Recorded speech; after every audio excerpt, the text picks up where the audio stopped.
Hi everyone, welcome back to another episode of F3IT On Site. Today we're located in Grand Rapids, Michigan. We are located on site at the Bob. This is one of our clients that we manage their network for. This is a 4-floor space event.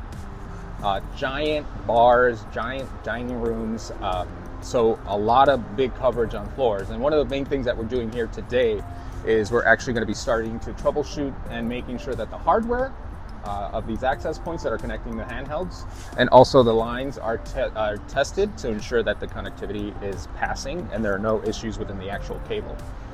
With that said, what I'm going to do is I'm going to bring this access point down. Once I bring it down, I'm going to take it down, connect my device so I can find my actual line inside. One of the things I did previously before coming up here is also making sure and looking into the network to see what is going on. And what I noticed on this particular device is that it's not actually connected to any of our switches that are located throughout these floors, which is a dead giveaway that there's actual no connection or it's not a live device. Again, one of the biggest things with troubleshooting these devices is we always start off with the hardware to ensure that it is actually working and operating correctly. We usually take this down and take it straight into the network room and plug it into the switch to ensure that there's a straight direct connection. That way that gives us a great note that this hardware is in good condition. The other thing is we're also going to be connecting our toner, which is going to help us decide whether if this line is actually in a great connectivity issue as well. And if it's not, we're going to actually terminate it, which is removing this plastic tip off, cutting it off, and adding a new one to ensure that connection is set in place. So come along and join me on troubleshooting access points.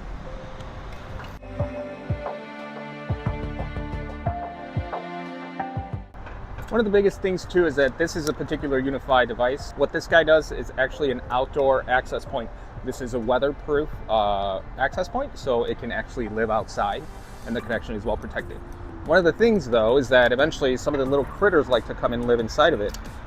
So we are going to make sure we clean this out nicely so that the reconnection comes back in.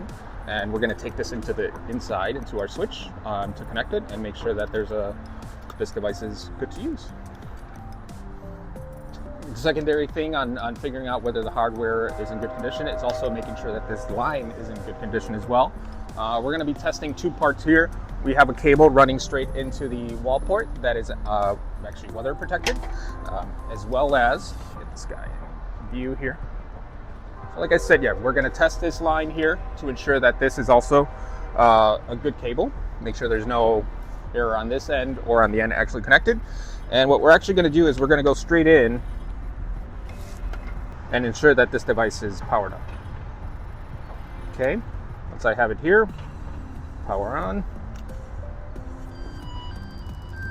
And we are looking for that sounding beep somewhere in our switch.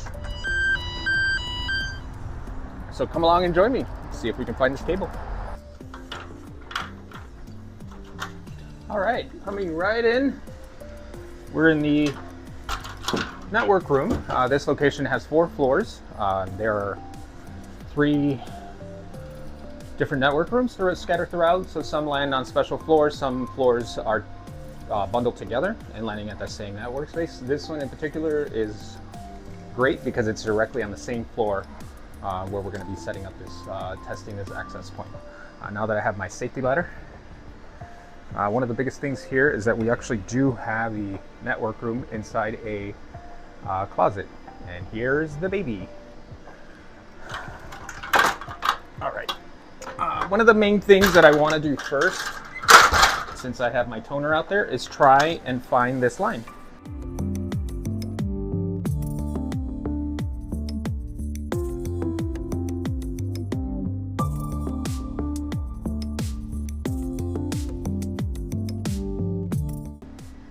All right, welcome back.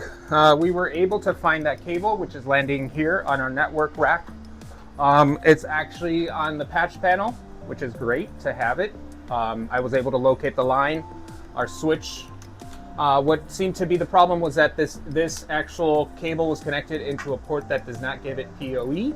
PoE means power over Ethernet. What that actually does, it actually, through this cable, it not only gives it data, but it also gives it a low voltage power to power up that access point.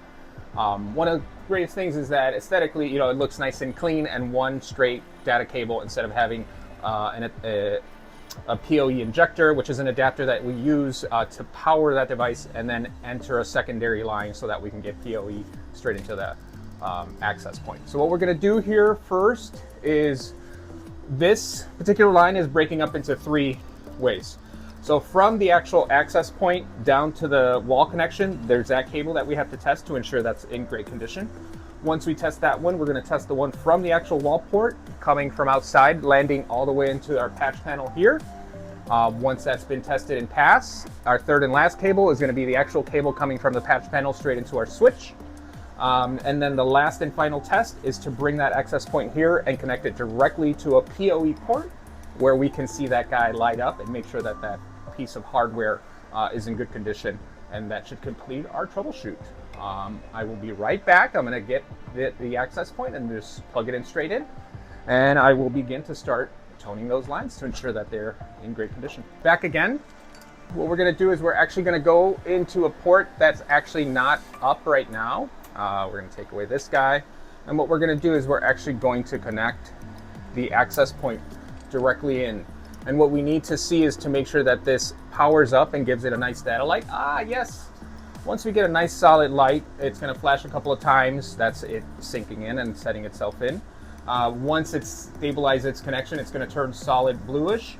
And that indicates that this access point is broadcasting Wi-Fi to all those beautiful handhelds. Now that we know that piece of hardware is in good condition, that's test 1 done. The next test is going to be cables to make sure that they're all passing in great connection. All right, access point. All right, one of the key things here when testing cables to ensure that when we do connect it to our actual device here to ensure that it's connecting or giving a nice data signal is to leave the original cables that were in place. Sometimes what happens when we're moving around too fast as technicians, we tend to unplug a device and bring our own cords, and sometimes we're plugging in our own cords and saying everything's great. But one of the greatest tricks is to just leave the original cables to ensure that those cables are still operating properly. What we're going to do here is we're going to do a little test here, and we are looking for that ID, and we have a solid pass. With that in place, that means that now we can connect everything back into the network and stage that access point, and we are good to go. All right, now that our cable has passed, what we're going to do now is we're going to take this access point down, and we're go ahead and clean this out here for a second. Once this is nice and clean and ready to go back, we're going to go and connect this back, but we have our cable already set in place. One last thing we do once we stage everything back in place, put it back nice and neatly, is to come back and label the specific line with the name of the device. And we also date it to ensure that we are dating cables and when was the last time this cable has actually been updated or managed on our end. And just like that, we are back outside. Now that we were able to find everything that we needed, go ahead and set these guys back in place.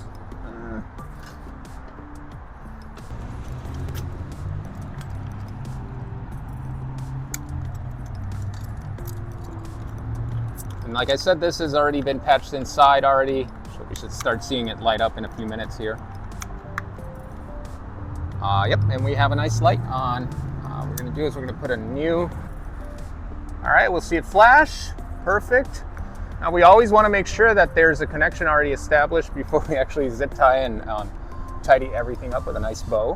What we're going to do here is get the zip tie in place. We've got a nice little brace here that they set in place for us. And just like that.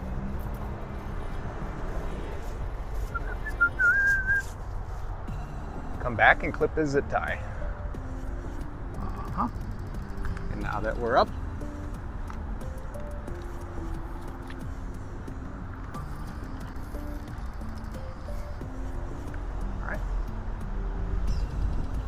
all we need to do is clip that little end on the zip tie and then label that cable.